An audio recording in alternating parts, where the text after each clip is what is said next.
Controversy at Square Enix, and they mention Genshin Impact. Jacob Navik, former business director at Square Enix, has dropped some very harsh statements. He says the company is failing to attract new generations. He claims their biggest mistake was letting another company create the Genshin Impact phenomenon. He proposes making modern free-to-play games with risky collaborations. He even suggests mixing Final Fantasy with K-pop. And he blames internal bureaucracy for being too slow. I mean, we can all agree with that. No, actually. Well...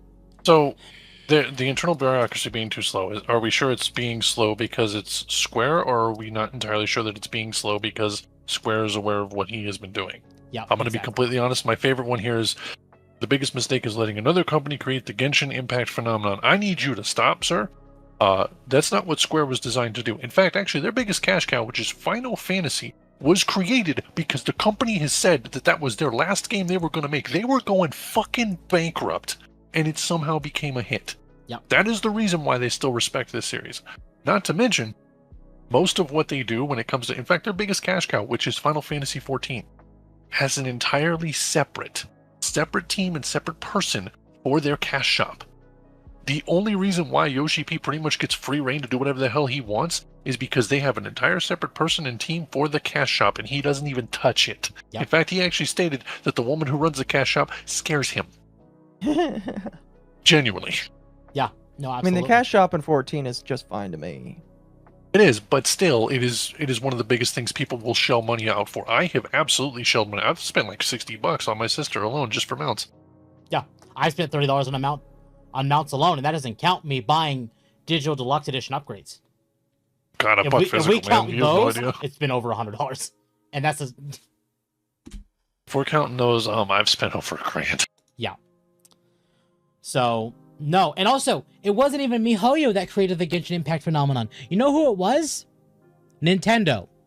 With Breath of the Wild. Yeah. Yes. They because just capitalized on Genshin Impact uses the exact same formula that Nintendo does with Breath of the Wild and Tears of the Kingdom. Mm-hmm. It's just they gotcha-fied it, and that's all they did. So no, this statement here is stupid. Also, he proposes making modern free-to-play games with risky collaborations. They've done that, and every single time they have shut those games down because they failed. Yep. Yes. And in fact, every game that has been doing that is inevitably actually failing. I mean, great examples of things that are struggling still. Fortnite, despite all of its money, despite all of the collaborations they've done, still drawing to a close. Mm-hmm. Like they don't admit it, but they are still losing some money. They are. And this is after an entire generation. Let's be real. Gen Z and Gen Alpha basically used Fortnite as the mall. Like, and the mall was where you went to meet and socialize and talk with people and even ask people out. Yep. And they are struggling. That's weird. Well, I mean, to be honest, nobody goes to a mall anymore. Seriously, have you been to a mall? Oh my god. Yeah, I went the other day. Went to one with an Xfinity store in it, and there was no one in there. It was weird. It was like 3 o'clock in the afternoon, too. No, that's fair. I mean, I go there because there's a card store in my mall, but like, that's it. So, I think this man is entirely stupid here, and in fact, there's probably a reason he's a former business director. In fact, I think we talked about it last week. I forget, but there has been mass firings at Square Enix, primarily in their North American departments. Basically, anything not Japanese is getting gutted. And I have a sneaking suspicion I know why. And what's funny is, as much as Dawntrail is a pile of smoldering donkey shit in terms of his campaign, I think Dawntrail is partially for reason of this.